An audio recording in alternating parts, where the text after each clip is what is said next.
नमस्कार। कल जो है पिछले वीडियो में आपको बताया गया स्वर के अंतर्गत हम लोग देखे स्वर का भेद, स्वर के नामकरण क्या है, उनका काम क्या है, सारी बातों पे चर्चा परिचर्चा हुई थी। जैसा हमने बताया था कि उच्चारण की दृष्टि से ये क्या है, उच्चारण की दृष्टि से अगर पूछा जाए आपसे कि उच्चारण की दृष्टि से वर्णमाला के कितने भेद हैं, तो दो भेद, स्वर और व्यंजन, जिनमें स्वर पे चर्चा चल रही थी। और वर्णमाला में कितने वर्ण हैं टोटल, तो देखा जाए तो इसमें 52 वर्ण होते हैं। इसको प्रश्न ये बनता है यहाँ से कि टोटल वर्ण, कुल वर्ण कितने हैं, 52। वर्ण वर्ण क्यों बार बार कह रहे हैं, इसको हमने पिछले वीडियो में बताया आपको बहुत विधिवत कि वर्ण जो है, वर्ण की परिभाषा हमने दिया था, मूल ध्वनि जो होती है वही वर्ण है। मूल ध्वनियों के योग से वर्ण का निर्माण होता है और उसके और खंड नहीं होते हैं। अगर कहा जाए और इसको जो है कि वर्ण उस मूल ध्वनि को कहते हैं जिसके सार्थक खंड न हो। वर्ण उस मूल ध्वनि को कहते हैं जिसके सार्थक खंड न हो। और एक चीज, व्याकरण के कितने अंग हैं, तो यहाँ अगर प्रश्न पूछेगा तो लिख लीजिएगा 3 अंग। कौन कौन? वर्ण, शब्द और वाक्य, ये व्याकरण के अंग हैं। व्याकरण इन्हीं पे निर्भर है, आगे बढ़ता है इन्हीं के सहारे। तो वर्ण की परिभाषा आप क्या लिखेंगे कि मूल ध्वनियों के योग से वर्ण का निर्माण होता है और उसके और सार्थक खंड नहीं होते हैं। जैसे एक शब्द हम ले लिए यहाँ, पानी, वर्ण के बारे में चर्चा चल रही है। पानी में देखा जाए ध्यान से तो कितने वर्ण हैं, इसमें 2 वर्ण हैं, ठीक, 2 वर्ण हैं। चाहे हम 2 वर्ण कहें और चाहे 2 ध्वनि कहें, दोनों बात एक ही है। चाहे हम 2 वर्ण कहें या 2 ध्वनि कहें, बात एक है। अगर हम इसको और तोड़ते हैं तो ये टूटेगा कैसे, यानी स्वर व्यंजन कैसे अलग होगा। पा हल प्लस बड़ा आ प्लस ना हल प्लस बड़ी ई। अब देखिए, अभी तक तो ये 2 वर्ण या 2 ध्वनि थे, क्योंकि इन्हीं ध्वनियों के संयोग से वर्ण बनता है। इन्हीं ध्वनि चिन्हों के योग से जो है क्या हो जाता है, वर्ण का निर्माण हो जाता है। अब इसको जब हम स्वर व्यंजन अलग अलग किए तो कितने हो गए खंड इसके, 4 खंड में ये विभक्त हुए, 4 खंड।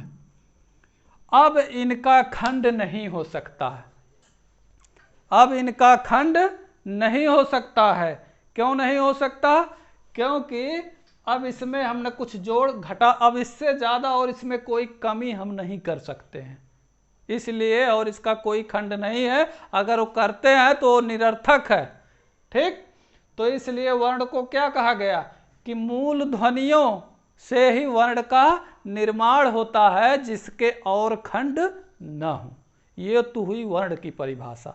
ध्वनि की परिभाषा हम दिए थे कि भाषा या अभिव्यक्ति की सबसे छोटी इकाई ध्वनि। स्वर पे चर्चा हो चुकी थी, 11 वर्ण हम लोग पढ़ चुके हैं, कहाँ कहाँ से प्रश्न बनते हैं ये सारी बात हो चुकी थी। आइए आज व्यंजन की तरफ, इनकी कैटेगरी देखते हैं, नाम क्या क्या दिए गए हैं, सभी बातों पे हम लोग चर्चा करते हुए आगे बढ़ेंगे। इसको आप लोग नोट कर सकते हैं, स्क्रीनशॉट ले लीजिए और हम यहाँ जगह बनाए ताकि आपको और कुछ हम आगे बता पाएँ। देखा जाए व्यंजन को अगर, तो स्वर के लिए परिभाषा थी स्वयं राजन्ते इति स्वराः, यानी स्वरों का स्वयं का राज है। स्वयं स्वर स्वयं उच्चरित होते हैं, वो अपने आप में पूर्ण हैं। व्यंजन जो है अर्धमात्रिक होते हैं। व्यंजन कैसे होते हैं? अर्धमात्रिक। तो यहाँ आप लिख सकते हैं व्यंजन जो है अर्धमात्रिक होते हैं। अर्धमात्रिक क्यों अर्धमात्रिक होते हैं? जैसे लिखा गया का, तो का जब पैदा हुआ तो ऐसे हुआ, का में हलंत लगा हुआ था, ये विकलांग था, एक तरीके से कह सकते हैं। का ऐसे पैदा हुआ था, ये अर्धमात्रिक है। जब ये आ का संयोग हुआ जब इससे, तब ये जो है यानी जब ये स्वर का सहारा पाया, तब ये जाकर के क्या हुआ, पूरा का बना इस तरीके से। अब इस का में आ विद्यमान है, तो इसलिए का क्या हुआ, अर्धमात्रिक। व्यंजन को संज्ञा दी गई कि व्यंजन अर्धमात्रिक हैं, ये स्वरों के सहारे बोले और लिखे जाते हैं। ठीक, अब आइए स्वर पे चर्चा, व्यंजन पे चर्चा करते हुए आगे हम लोग बढ़ते हैं। व्यंजन की अगर परिभाषा आपसे पूछी जाएगी तो व्यंजन की परिभाषा यही लिखनी है कि व्यंजन अर्धमात्रिक हैं, ये स्वरों के सहारे या स्वरों के संयोग से इनको उच्चरित किया जाता है या लिखा पढ़ा जाता है। तो व्यंजन में इसकी कैटेगरी हम अगर देखें पहले, तो पहले आते हैं स्पर्श व्यंजन। कौन आते हैं पहले? पहले आएंगे स्पर्श व्यंजन। स्पर्श व्यंजन या वर्गीय व्यंजन, वर्गीय व्यंजन इस तरीके से आप लोग लिखिएगा। ठीक, इनकी संख्या कितनी है? 25 है। संख्या जरूर लिखिएगा, ये बहुत पूछता है। इनकी संख्या कितनी है? 25 है।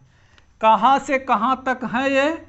का से ले करके माँ तक, का से माँ तक इनकी संख्या कितनी है? 25।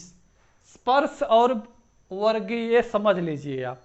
स्पर्श क्यों क्या कहा गया? स्पर्श का अर्थ है छूना, यानी ये जितने वर्ण है का से माँ तक, यानी का खा गा घा अंगा, चा छा जा झा या, टा ठा डा ढा ड़ा, ता था दा धा ना, पा फा बा भा मा। तो का वर्ग, च वर्ग, ट वर्ग, ता वर्ग और पा वर्ग, ये 5 वर्ग हैं। और पांचों वर्ग में कितने कितने वर्ण हैं? 5 5। तो पचम 25। 25 वर्ण जो हमारे हैं स्पर्श या वर्गीय वर्ग में है। वर्ग का अर्थ क्या होता है? समूह। तो एक समूह में, एक वर्ग में 5 वर्ण हैं, तो 5 समूह मिलाकर के 25 वर्ण हो गए।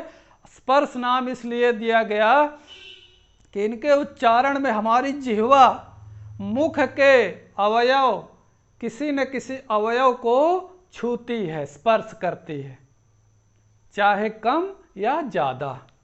ठीक, और वर्गीय इसलिए कहा गया कि वर्ग में बटे हैं। ये तो हुई एक कैटेगरी।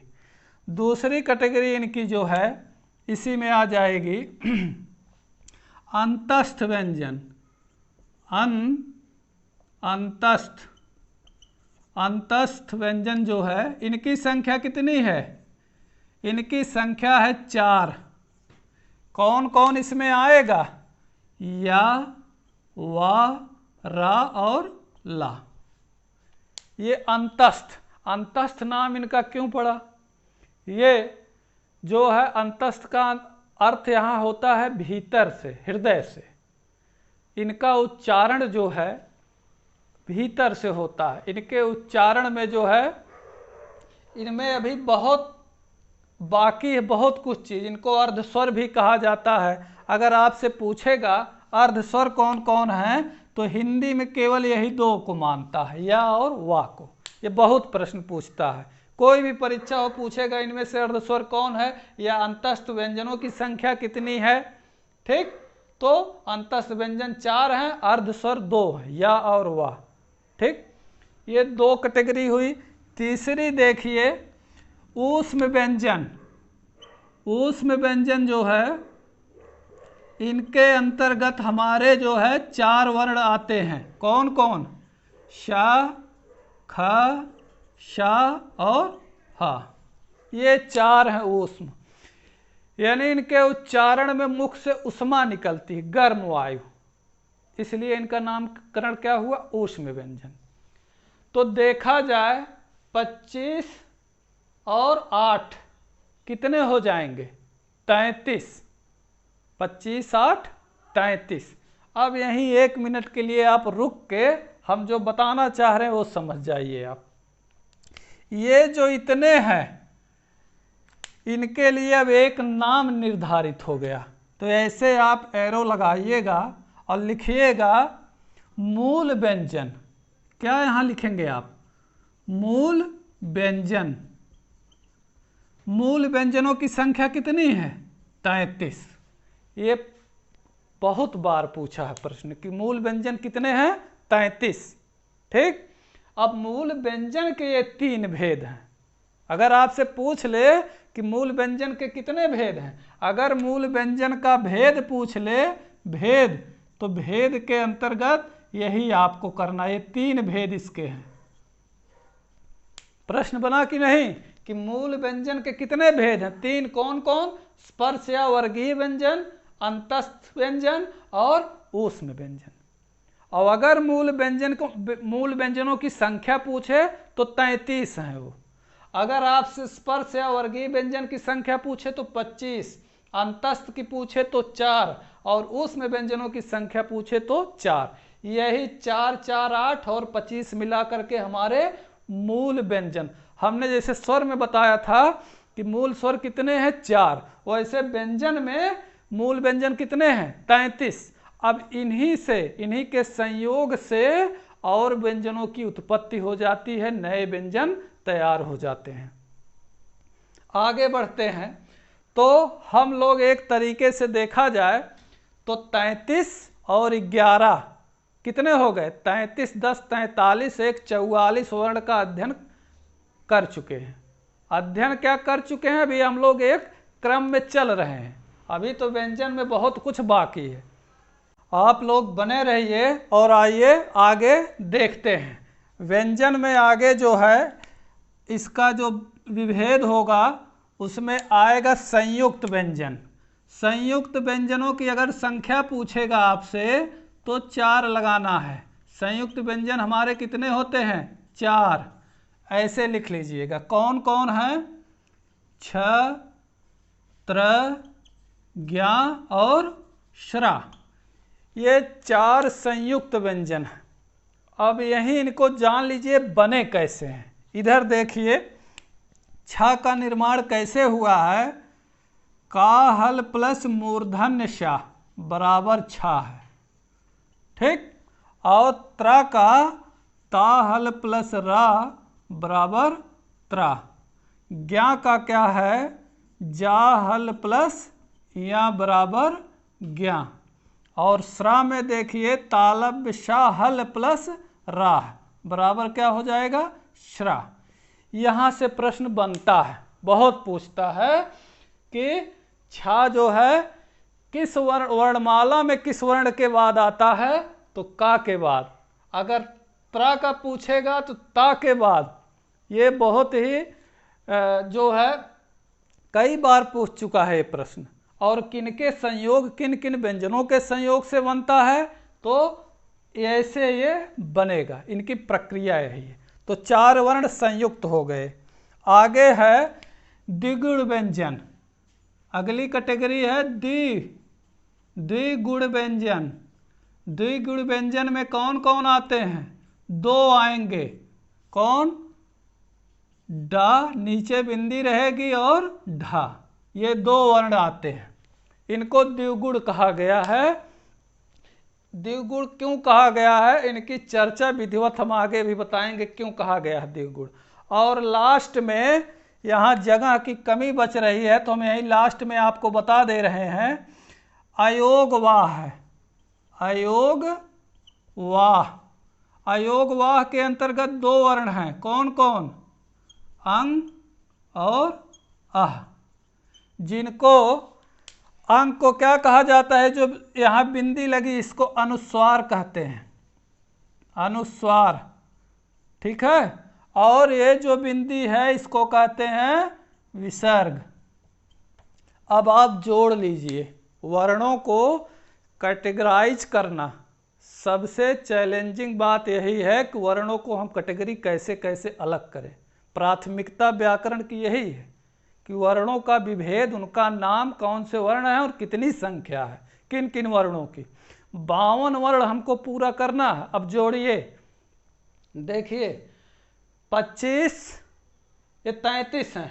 मूल व्यंजन कितने हो गए? 33, और 4 संयुक्त, 2 द्विगुण और 2 अयोगवा, कितने हो गए? और 11 हम लोग पढ़ चुके हैं। ये सब आप जोड़ लीजिएगा कॉपी कलम लेके। 52 वर्ण आएंगे और प्रश्न बनता है कि हमारी वर्णमाला में कितने वर्ण टोटल हैं स्वर व्यंजन मिला के? तो 52। ये है इनकी कैटेगरी, अलग अलग नामकरण इनका, कितनी संख्या है किन वर्णों में। आगे हम स्पर्श व्यंजन से शुरू करेंगे। विधिवत उच्चारण, स्थान, प्रयत्न, क्या क्या है, सारी चीज़ें परत दर परत आपको पता चलती जाएगी। वीडियो में बने रहें। धन्यवाद।